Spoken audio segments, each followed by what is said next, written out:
Welcome to Tisky Sour. 4 big stories tonight. Taiwan and Nancy Pelosi. The Rishi Sunak campaign going up in flames. Truss having her first big blooper of the leadership race so far. Looking pretty bad for her, although she will be our next Prime Minister, unfortunately. And then we have a pretty impressive opening speech from an Australian senator. I will be joined in a moment by Dalia Gebrial. Before that, though, we do want to know your comments and your questions. Please tweet those on the hashtag TiskySour or put them in the comments. US House Speaker Nancy Pelosi has caused a diplomatic row by taking a trip to Taiwan. The visit is controversial as the international status of Taiwan is disputed. China sees Taiwan as a breakaway province, a position which has some historical merit, seeing as the polity was founded by the losing side in the Chinese Civil War. For its part, though, Taiwan is defensive of its autonomy, and the island has grown into a successful and wealthy democracy. So why has Nancy Pelosi decided to visit Taiwan despite these sensitivities? Well, the US Congresswoman has a history as a bit of a China hawk, and this trip can be seen as part of a more than 30-year-long campaign to provoke or stand up to China's leaders. For example, in 1991, 2 years after the protests and massacre at Tiananmen Square, Pelosi was part of a US delegation that unfurled a banner commemorating the deceased demonstrators. This was a newsreel from the time. The 3 U.S. Congress members, part of a human rights delegation, said they couldn't leave China without visiting Tiananmen Square to pay their respects to pro-democracy activists slain there 2 years ago. We've been told for 2 days now that there's freedom of speech in China. The lawmakers unfurled a small hand-painted memorial banner. There is a memory which still burns bright, and it is a cause which will never die. As they laid 3 white flowers at the foot of the monument to martyrs, Beijing police moved in. They ordered the Congress members to stop the ceremony and ordered press members to put down their cameras. Police pulled the 3 U.S. lawmakers aside for questioning and roughed up and detained 7 television journalists. The U.S. lawmakers leave Beijing tomorrow. Nancy Pelosi no doubt sees her visit to Taiwan as a continuation of that legacy. In her eyes, the Taiwanese, like the Tiananmen protesters before them, risk being crushed by the Chinese government. She presents her trip as a symbol of support for a free and democratic Taiwan. It's really important for the message to be clear that in the Congress, House and Senate, Democrats and Republicans are committed to the security of Taiwan in order to have Taiwan be able to most effectively defend themselves. But it also is about our shared values of democracy and freedom and how Taiwan has been an example to the world in that regard. That was Pelosi speaking next to Taiwan's president, who welcomed the trip. Not everyone is impressed, though. Lyle Goldstein is Director of Asia Engagement at the Defence Priorities think tank. He told The Guardian, "This foolish political stunt is unlikely to cause a war in itself, but it will only accelerate the sad process of sleepwalking into a global and national catastrophe at some unspecified time in the future. Preserving Washington's one China policy and strategic ambiguity are the best approaches to maintain Taiwan's autonomy." Now, the one China policy is a reference to the US's current commitment to not recognize Taiwan as an independent and sovereign state, even if it does defend its autonomy. And strategic ambiguity refers to the policy of never wholly committing to defending Taiwan from any Chinese incursion, while giving strong hints any action would come with a strong counteraction. According to Goldstein, Pelosi's visit threatened both. So to find out more about the context of Pelosi's visit, I spoke earlier to Brian Hioe, a journalist based in Taiwan.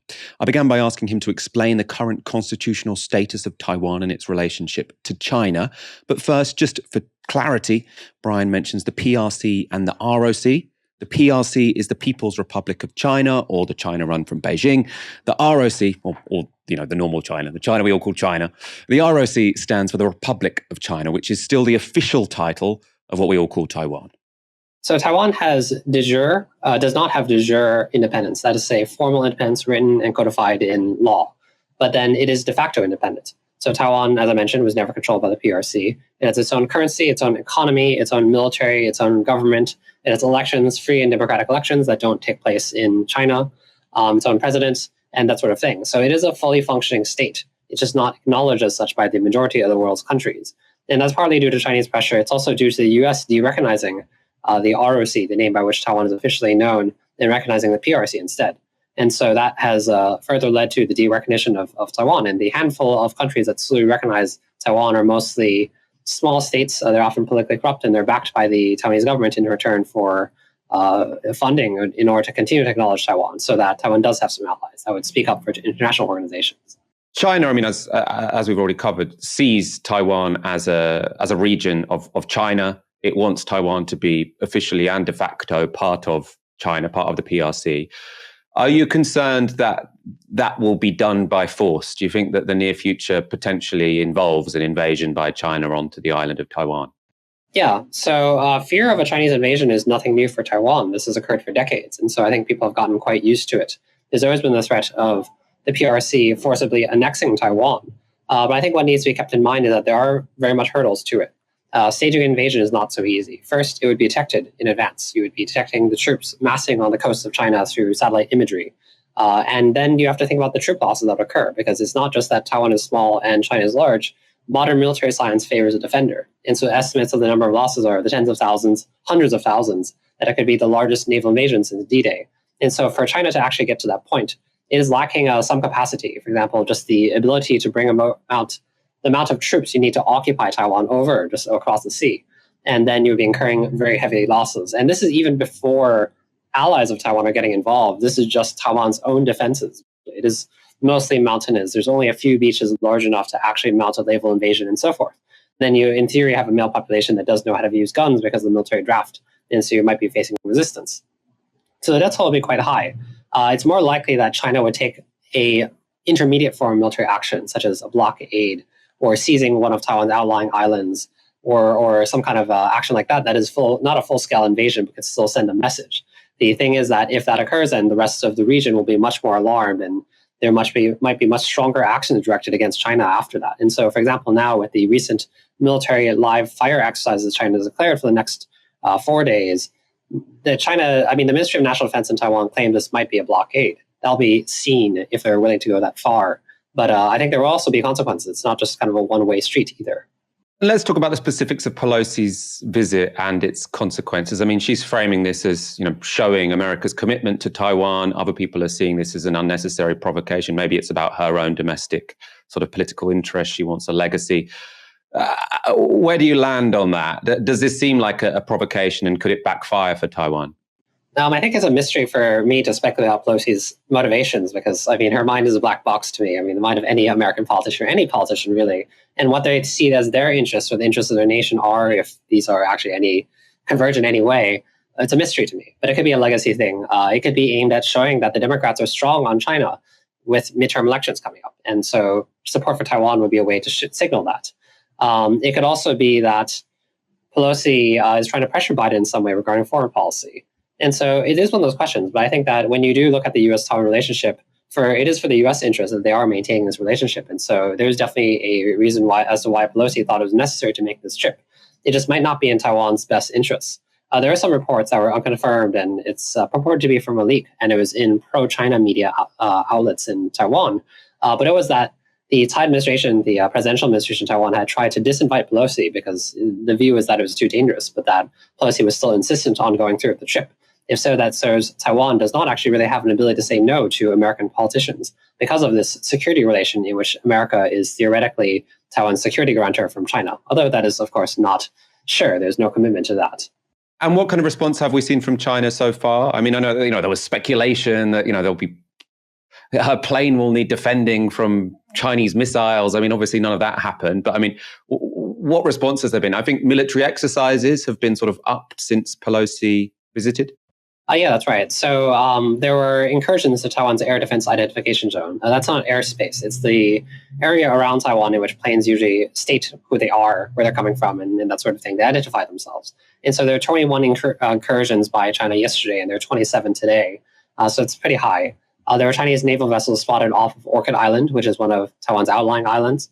There are trade measures targeting Taiwan products, for example, food products. There are 100 products that are banned yesterday, and today there's more bans announced of fish, of citrus, of natural sand exports from China to Taiwan. And there was just reports actually just a few hours ago that a Taiwanese man in Zhejiang was arrested in China on charges of trying to push for Taiwanese independence. And so this is a politically motivated charge. There have been some cases of Taiwanese that are detained on politically motivated charges if they are in China, traveling through or living there and so forth. But it's not common. And so this might also be in this timing. And so I think China will step up the ways in which it tries to seek to intimidate Taiwan in the next few days, at the very least. It needs to have some show of force after the Pelosi visit so as to not coming off looking weak. That was Brian Hughes speaking to me earlier today. If you are watching, we can see there's a bunch of you, as usual. Do like the video. It helps us on the algorithm. Liz Truss is way ahead in the Tory leadership race and therefore looks set to be our next Prime Minister. That's a problem because her principal plan announced this week was to cut millions of people's wages. The policy was briefed to journalists late on Monday night. Martin Kimber is a journalist at Sky News. He tweeted this. Breaking. Liz Truss says she'll cut £11 billion from the civil service if elected Prime Minister. She'll cut civil servants' time off from 27 to 25 days and scrap the role of diversity officers. £8.8 billion will be saved by cutting the pay of those living outside London and the South East. You can see the thinking behind this policy. Liz Truss is offering billions of pounds in tax cuts, but she doesn't want to tell people their services or pensions will be cut. So instead, she's looking to trim the fat behind the scenes. And the main way she's proposing to do this is to weight civil servants' pay to the cost of wherever they live. A briefing note sent from the Truss campaign to journalists explained the thinking.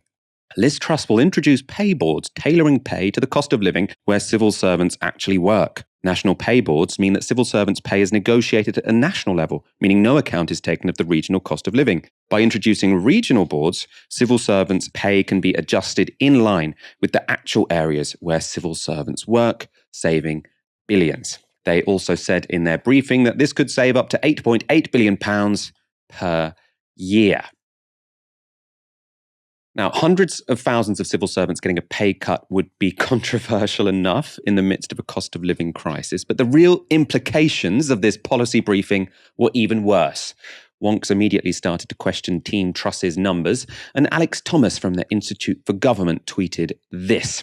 It's impossible to save £8.8 billion from civil service wages. The entire civil service wage bill is £9 billion.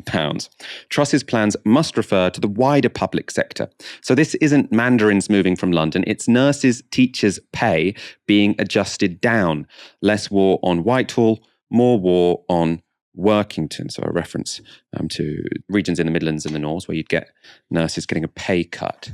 And what this is, what this policy looked like in the middle of a leadership campaign, a party that says it's committed to levelling up has a future leader, Truss, appearing to be proposing pay cuts for nurses, teachers and all public sector workers who live outside the South East and London.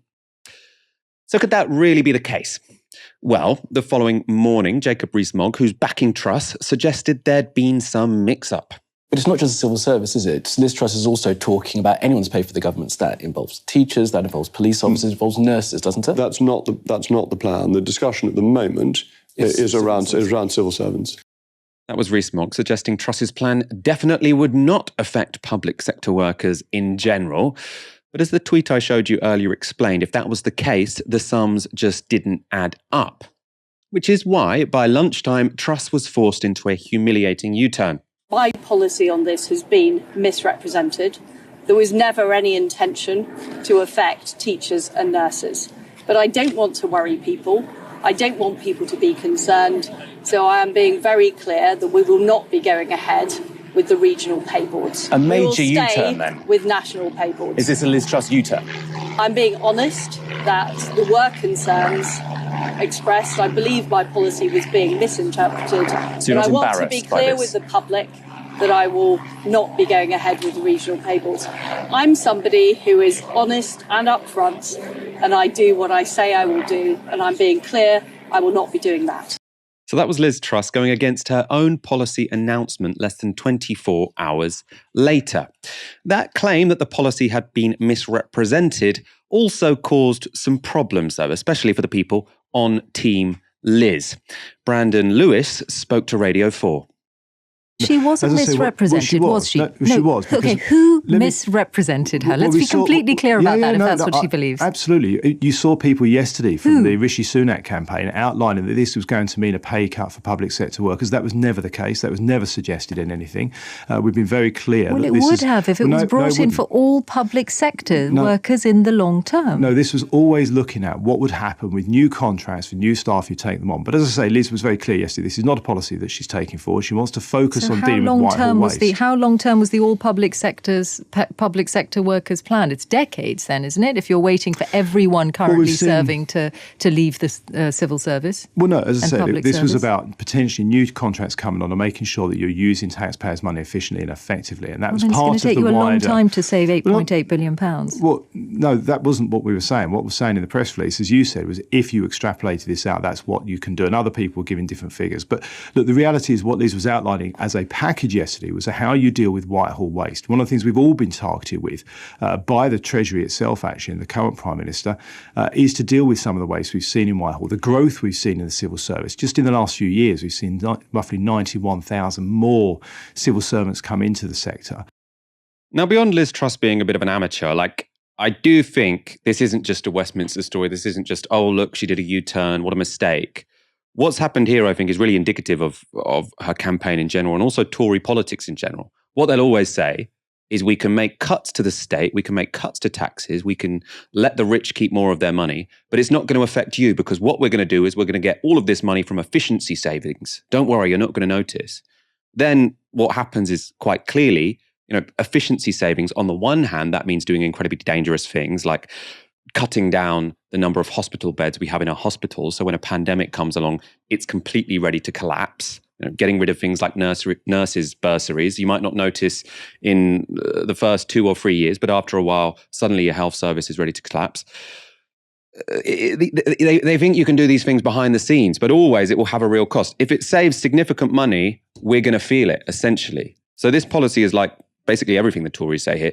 Either it's not going to save much money at all. You're just going to say, oh, we're going to stop using the printer so much in the Department of Health. Right, that's not going to save you a significant amount of money so that you can dramatically cut tax. If you want to dramatically cut tax, you're going to have to do really difficult, horrible things like cut the wages of loads of people or collapse the NHS. That's what the Tories have done for 12 years. And they still haven't learned. We've still got Liz Truss saying, I'm going to cut more taxes. I'm going to let the rich keep more money. But don't worry, you're not going to notice because all we're going to do is cut waste. The whole story completely unraveled in less than 24 hours. I'm now joined by Dalia Gebrial. Pleasure to have you on the show. I want your comments on this U-turn. I think that the Sunak campaign said, oh, this shows she's incompetent. She just does U-turns. Is what it really shows that the whole message of her campaign is a complete fraud. Yeah, and I think that this is a taste of what is to come with the Truss premiership. And as I said last week, it looks like it's set to be basically a continuation of all of the worst parts of the Johnson era without even having the false promise of levelling up. Actually, she's looking to level down. She's looking to decrease the wages of people who live outside of London. And so, again, what we're seeing is this continuation of the reactionary blustering, the ego-driven kind of governance, the buffoonish posturing that we saw in the Boris Johnson premiership, where on the face of it, you have this blatantly inaccurate policy announcement, saying that 8 billion can be cut by cutting the wages of civil servants. And then when challenged, they simply just dig their heels in, they lie, and eventually just try to act like it never happened, just kind of national gaslighting, etc. We're very used to this when it comes to, given that we've just come off several years of Boris Johnson. But I think you're right there, Michael, to really hone in on behind the theatrics and behind the kind of incompetence narrative, actually looking at what this policy indicates about the politics and the deeply reactionary ideology that sits behind this policy announcement. Because what this policy is essentially about, as you said, is it's about painting the public sector as the enemy, essentially, as the enemy of the middle class and the working class, as something that needs to be starved, that needs to be strangled of its power, to do anything other than just funnel wealth from the poorest and the middle of society into the already very wealthy. Whether that's, through indirectly through tax cuts and tax subsidies, or whether it's through literally handing over vast sums of public money to the corporate sector. Because let's not forget, with all this talk of inefficiency and balancing the budget and being really rigorous with every penny of public money that's spent on, nurses' wages, etc., let's not forget that whilst the government likes to portray the public sector as wasteful and bloated, as having too much money, not having enough sense, or as unaccountable, this is the same government that has absolutely no problem hemorrhaging money with no accountability, with no transparency to the corporate sector. And, we can even look at the fact that a judge ruled that in the middle of a pandemic, this government, the previous government, which is essentially, as I've just said, is going to continue with the next Truss government, actually acted unlawfully in creating VIP lanes for their corporate mates, for their mates in the corporate sector, to get first dibs on very important, essential COVID contracts in the middle of a pandemic. That was actually ruled unlawful by a judge. 11 billion pounds of public money was given to companies that either were directly connected to Conservative MPs or were companies that had absolutely no prior experience of the work that they were contracted to do. 37 billion pounds was spent on a track and trace system that failed its main objective. So how can the government claim to be so concerned with how public money is spent to the point that they're cutting people's wages, public sector worker wages, in the middle of a cost of living crisis, when they are so liberal and loose with the public purse when it comes to shelling out to their corporate mates? Well, it's because this is not about the economic fallacy of balancing a budget. That's obviously not how the government expenditure works. This is about rewiring public money away from the public whose money that is and from the public good, and towards the already very rich and well-connected, who, of course, more often than not, do not pay tax and do not contribute to that public purse or to public money themselves. So you're kind of killing two birds with one stone with a policy like this.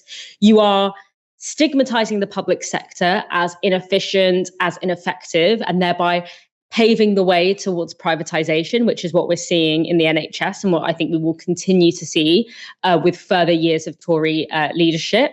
But you're also actually doing the physical, moving of public money from the public sector and from the public where it's supposed to be and where it's supposed to be funneled towards, and towards the very rich. And we saw that in the pandemic. So when you look beneath the bluster of this U-turn and the kind of politicking, what is actually really important here is the ideological clue that it gives us, which is that, is to be expected, Truss is going to continue the same old Tory tale of robbing the poor and the middle classes to feed the limitless greed of the very wealthy. And so I think that is the ideological kind of underpinning of this policy, which, even though this policy itself is being scrapped, is likely to be the guiding logic and the guiding principle of a Truss premiership. I suppose just to discuss the policy itself very briefly. I know it's been U-turned on now, so presumably it's not going to be implemented in the near future. But I did see people on Twitter, Tom Harwood was one of them, saying, no, actually, this makes loads of sense. Obviously, wages should be dependent on how much it costs to live in any area. Why wouldn't you weight wages to the rental prices or the house prices in any area? Because that, the cost of living does affect how valuable your wage is. Now, on the face of it, that might seem reasonable. It is the case that financially, if you are a teacher in Wigan, you can buy more. You can probably rent a bigger house than if you're a teacher in Brighton. But the reason why it doesn't stack up is because schools aren't struggling to get teachers in Brighton, but they are struggling to get teachers in Wigan. So it actually makes sense to give people essentially this kind of bonus for living in a poorer area or a part of the country which is less desirable to live in, which fewer people want to live. So yeah, if what you care about is the size of your house, that's a way that people in or schools in Wigan can get teachers there. So that's why it would be bad to move away from this policy, and also why obviously it's counter to levelling up, because the whole point of levelling up is you want to have more people on higher incomes outside of the areas where currently everyone wants to live, and the public sector is precisely how you can do the kind of engineering to try and, I suppose, counteract the kind of concentrations of wealth that will happen if you leave everything to the market. So that's why it was a terrible idea. Good it's been scrapped. And yeah, I think all of the points you made there absolutely correct in terms of the politics behind this.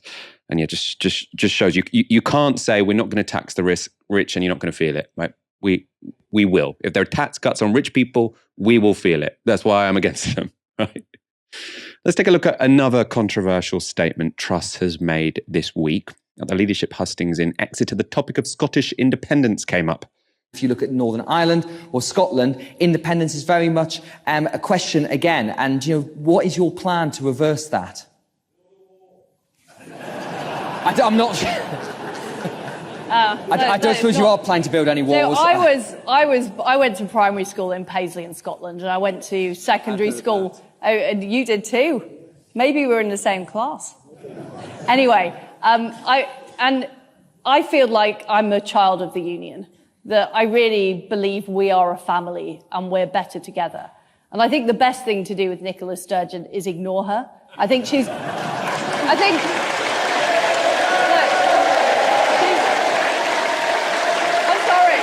It's a bit difficult when she's First Minister, though. She's got a democratically elected position, just as you would. I'm sorry, she's an attention seeker, Seb. So within 53 seconds, I'm incredibly committed to the union. No, I think the union's incredibly important. But also, by the way, I'm going to completely ignore the democratically elected leader of Scotland because I think she's an attention seeker. Dalia, are those two statements consistent? If you wanted to be Prime Minister and you cared about the union, would you promise to completely ignore the democratically elected leader of Scotland? I mean, of course, it is the absolute worst parts of Boris Johnson, of Johnsonism, just continued and accelerated without any of the even surface level parts of the Boris Johnson agenda that were never delivered upon, but were at least part of the initial promise.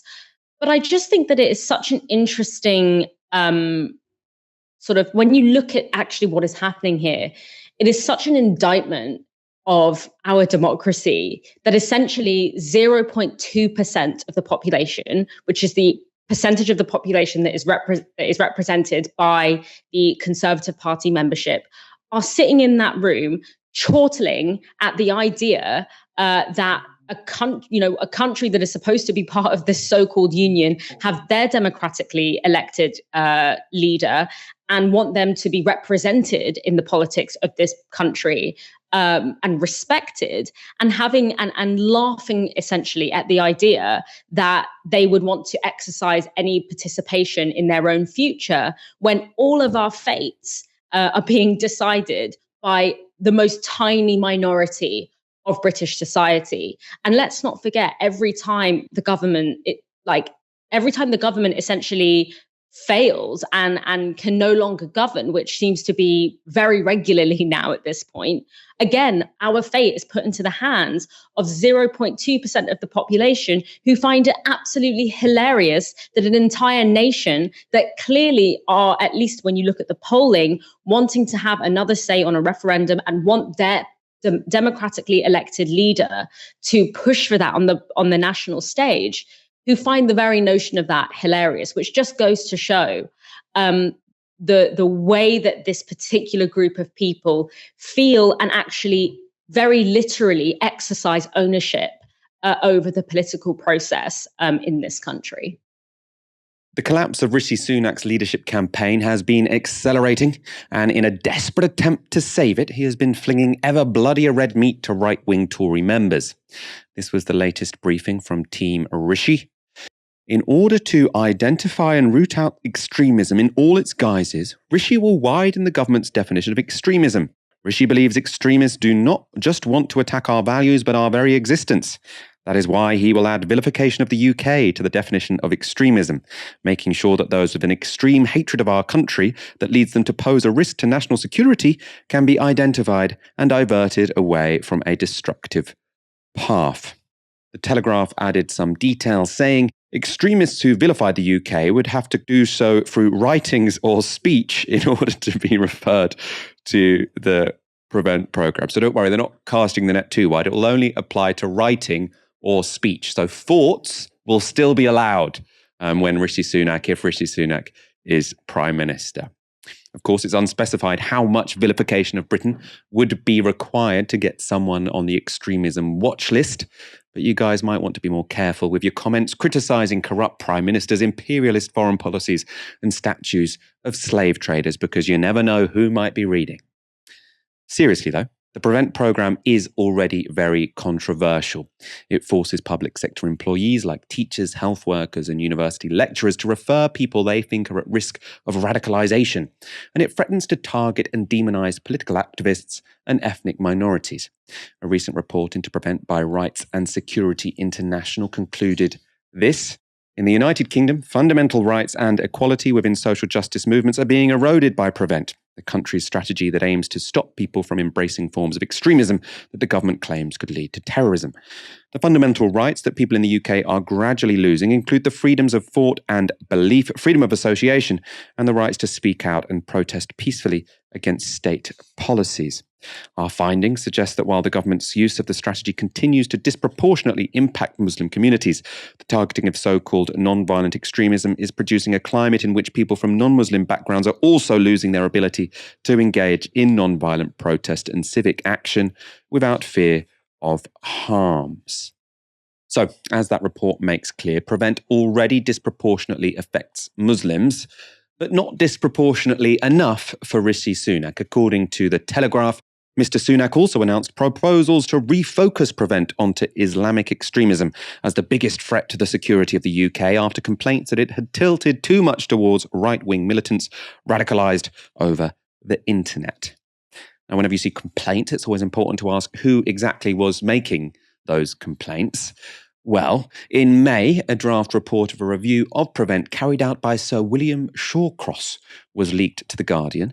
They reported then, in one particularly provocative recommendation seen by The Guardian, the review claims there has been a double standard approach to tackling different forms of extremism, with individuals targeted for expressing mainstream right-wing views because the definition of neo-Nazism has expanded too widely, while the focus on Islamist extremism has been too narrow. What's important to note here is that William Shawcross, who made those recommendations, is not a neutral figure on these issues. In 2012, he was director of the Henry Jackson Society, a notorious neoconservative think tank, and he's said in the past, Europe and Islam is one of the greatest, most terrifying problems of our future.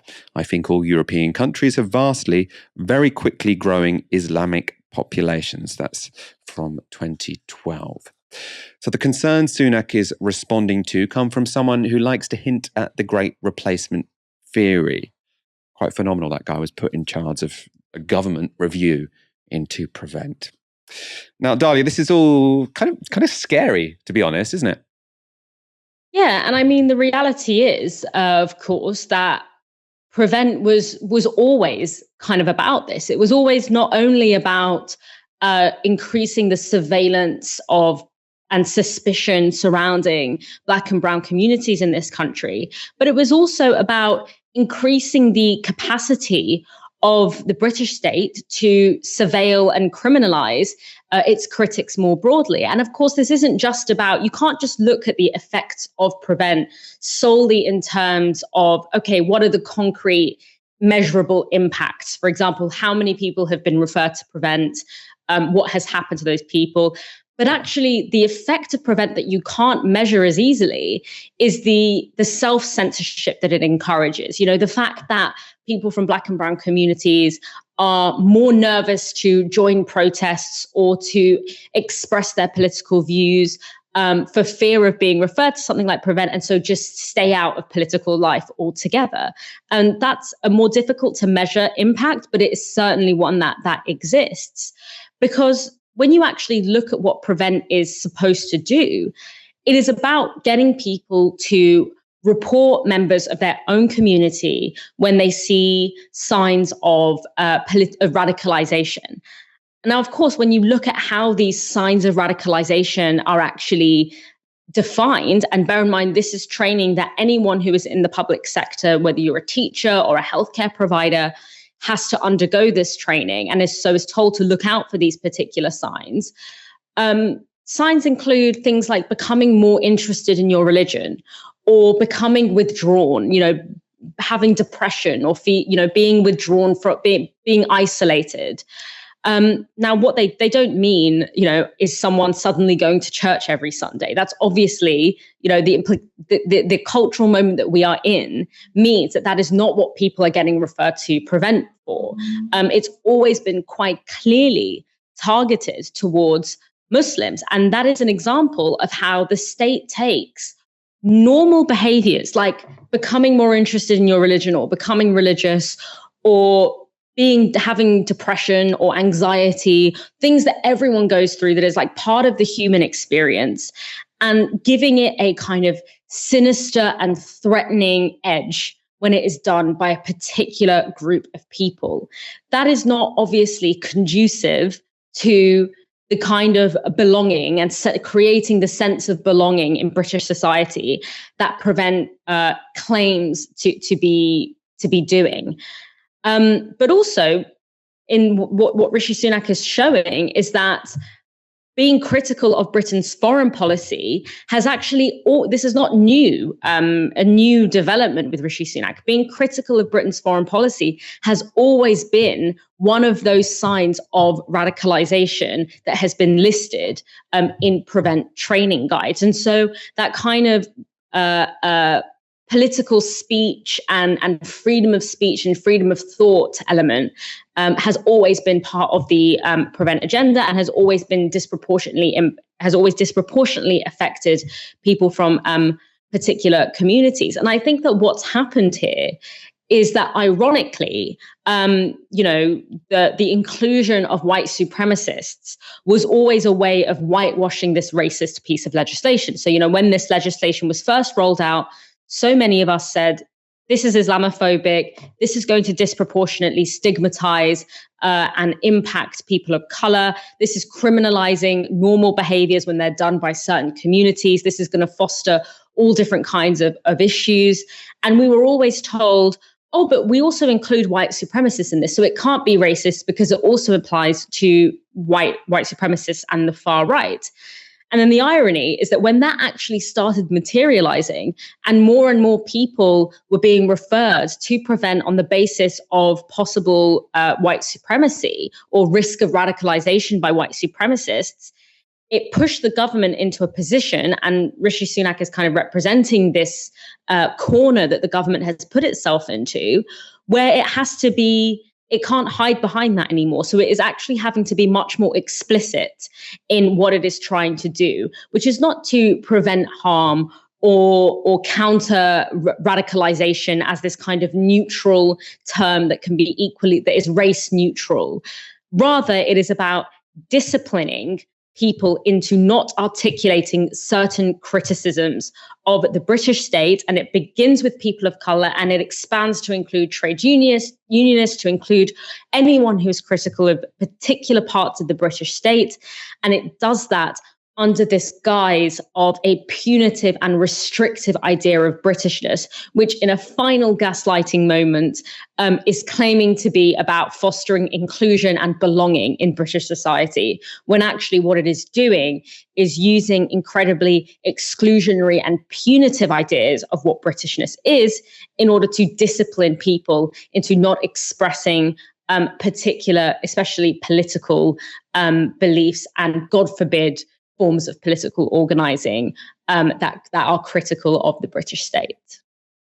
I mean, that timeline is so interesting, isn't it? So, as you say, people used to say, oh no, prevent can't be racist because it also tackles the far right and white supremacy. Then I think last year was the first time that you had more people being referred for far right politics than for Islamist politics. And suddenly they're like, oh, that can't be right. We wanted them to focus on some white people, but not more white people than Muslim people. We've got to redress this balance. And that's why you've got Rishi Sunak now saying we want to refocus prevent on Islamist extremism, because they don't like the fact that, oh, suddenly, no, we don't like this idea that actually it's the right-wing extremists that are the biggest problem. Must be something wrong. We've got to change the algorithm so we still pluck out more Muslims than right-wingers. Like you kind of couldn't make it up in terms of how brazen it is. It also seems incredibly complacent because there is a problem with far-right ideology in this country. Now, I'm not necessarily saying that prevent is the correct way to deal with it, but it should be a genuine concern. It shouldn't be something where we just say, oh, let's change the system so we don't keep pointing this out.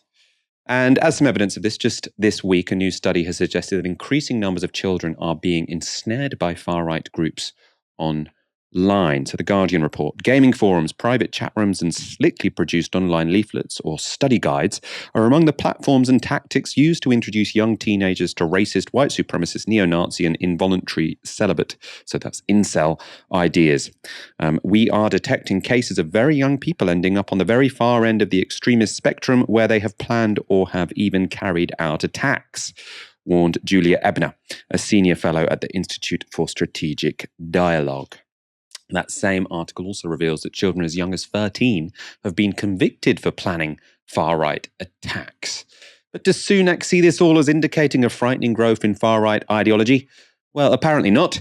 Instead, he sees it as a reason to widen the definition of as Islamist extremism so that the Prevent programme continues to target black and brown people just like it was always supposed to.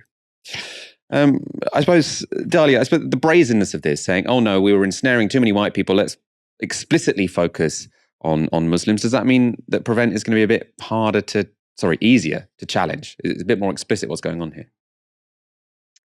I think it's really difficult to say that it will be easier to challenge, because essentially from a top-down perspective, when you look at the press, when you look at the way that our politicians speak, when you look at, Boris Johnson has a long history of dehumanizing and stigmatizing, particularly Muslims in this country. A culture has been created, and you can see it also in the Labour Party. We saw it in the Ford report. A culture has been created where Islamophobia, suspicion of Muslims, stigmatization of Muslims, and racialized communities in general, and the general idea that people of color represent some kind of material or social threat to, let's face it, white British people, that has become a very normalized part of the discourse. And that is a development that's always been part of the British political landscape, at least during the 20th century in particular.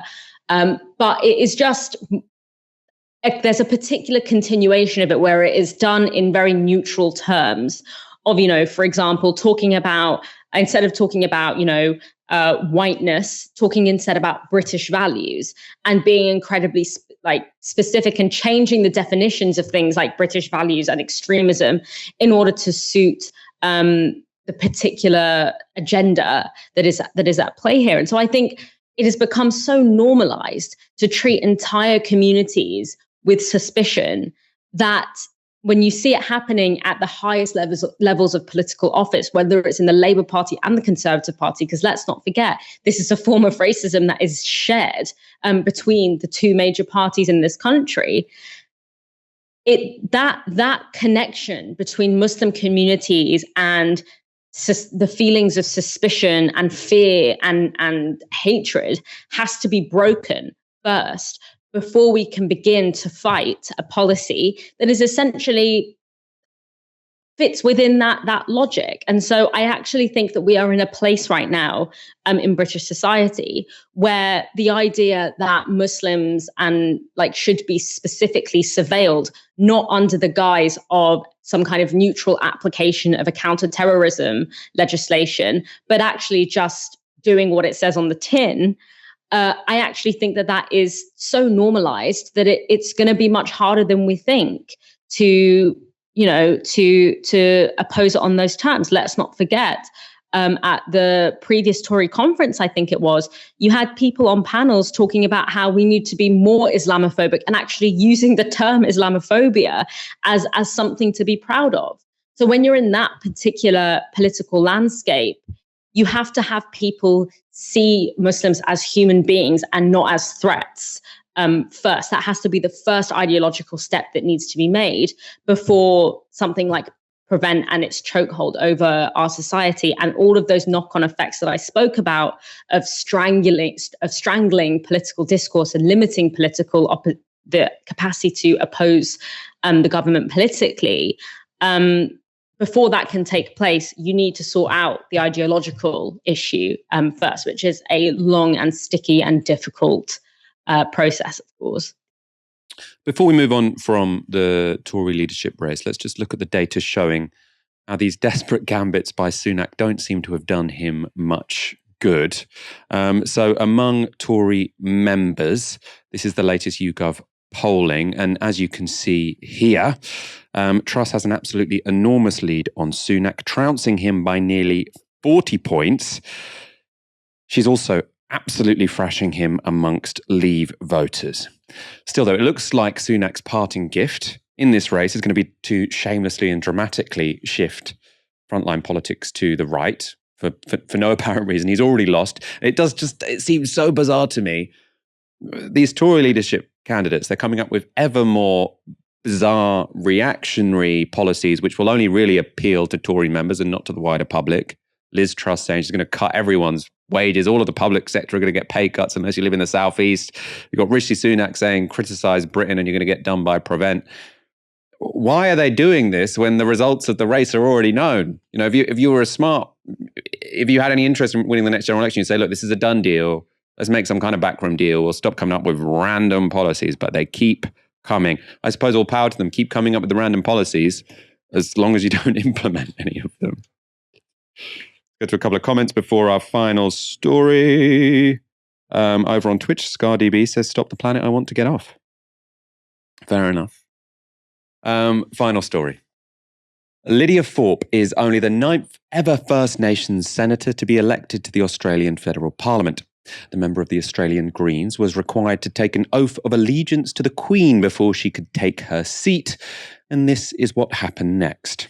Senator Thorpe, please come to the table to make and subscribe the affirmation of allegiance.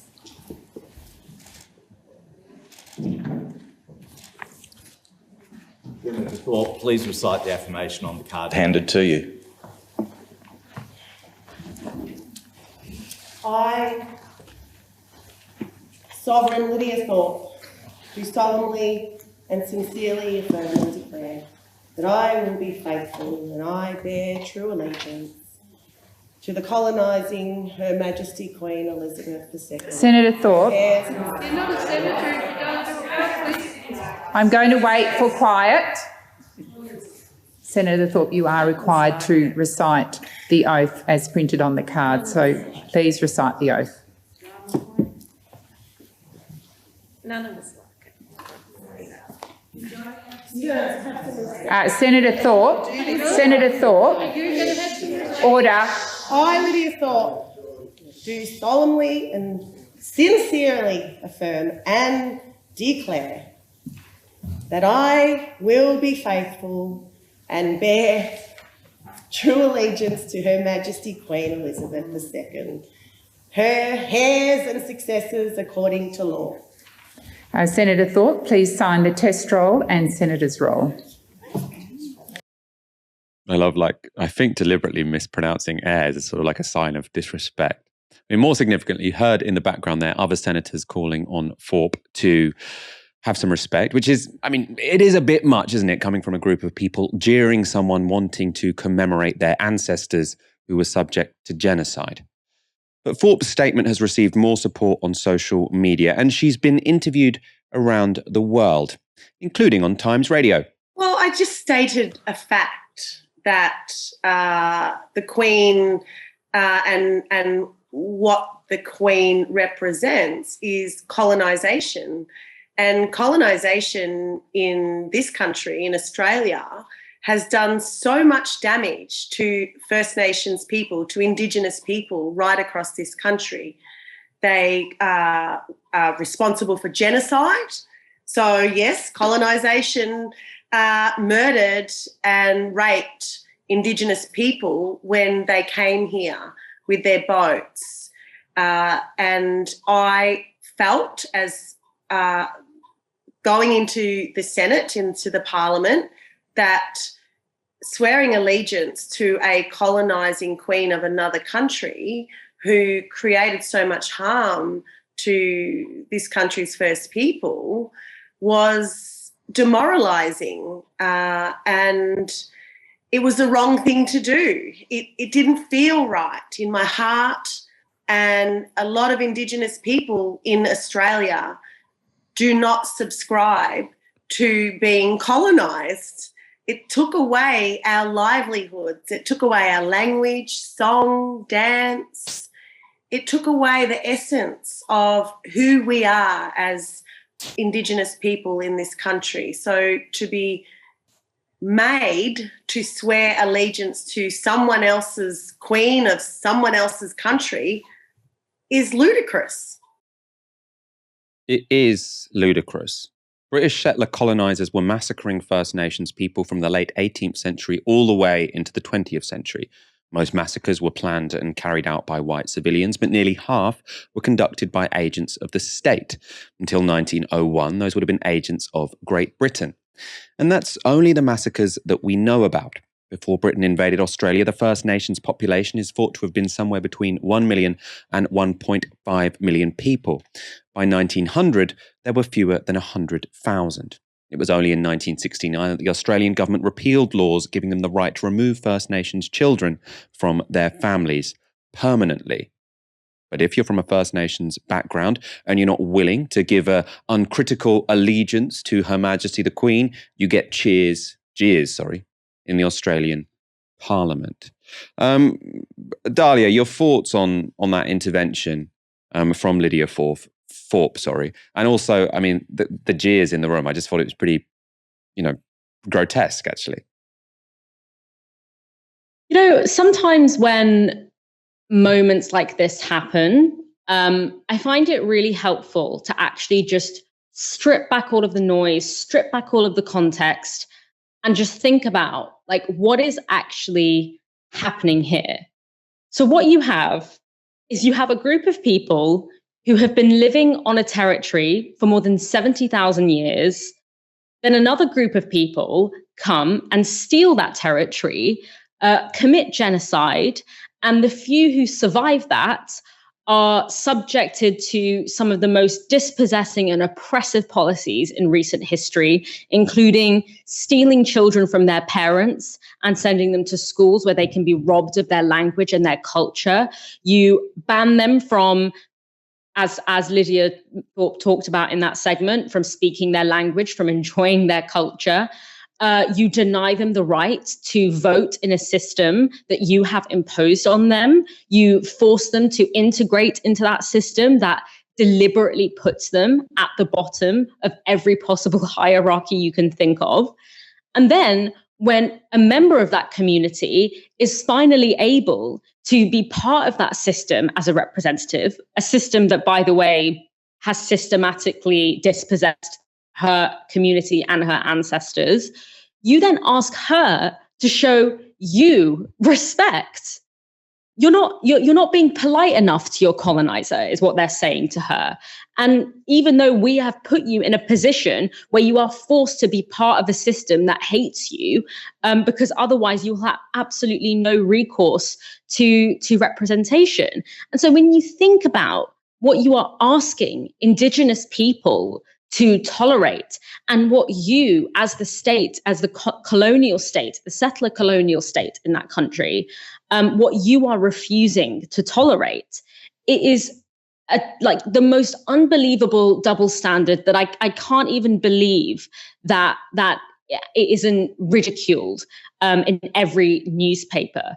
And the last thing I want to say on this, and this is what always happens when we have these conversations, is that you say that we, as people who have been colonized either by settler colonial states or by non-settler colonial states, you say that we are the ones who are rewriting history in order to suit our sensitivities, and that we are the ones who are over-obsessed with language over substantive issues. And yet you are the one who can't stand it when someone is simply naming history for what it is and naming your role in that history. So who is actually here rewriting history to suit their snowflake sensibilities? Is it Lydia Thorpe, who is having to participate in a system that, as I said, dispossesses her and her community in order to try and get some representation for that community, who is having to withstand the normalization of a system that has done untold things to those like her, and who is simply naming the colonizer a colonizer? Or is it the colonizer who can't bear to be confronted with who they have historically been?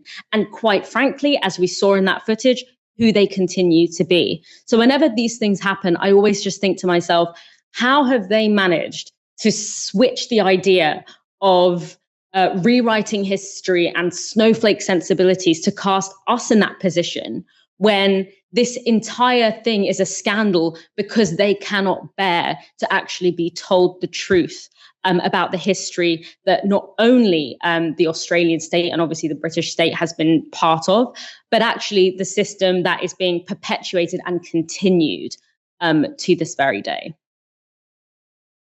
I think that's an incredibly powerful note to end tonight's show on. Dalia, thank you so much for joining me this evening. Thanks for having me, Michael. And we will be back tomorrow for live commentary of the Tory leadership debate. That's going from 8 p.m. It'll be me and Aaron. I'm giving live reaction to what's going on. I'm also going to go to one comment before we wrap up. In the YouTube chat, Snarl Mark says, please can you give a birthday shout out to my friend James? He's a very loyal long-time viewer and always watches live, so it would mean the world to him. Happy birthday, James. Now, I can confirm that James does always watch the show live, and that's because James Fox is our producer. It's his 30th birthday. Let's get a happy birthday, Fox. You can use the emoji in the chat. So thank you to Fox for working on his birthday. Thank you for watching this evening. As I say, check out the channel tomorrow for live reaction to the Tory leadership debate. For now, you've been watching Tysky Sour on Novara Media. Good night.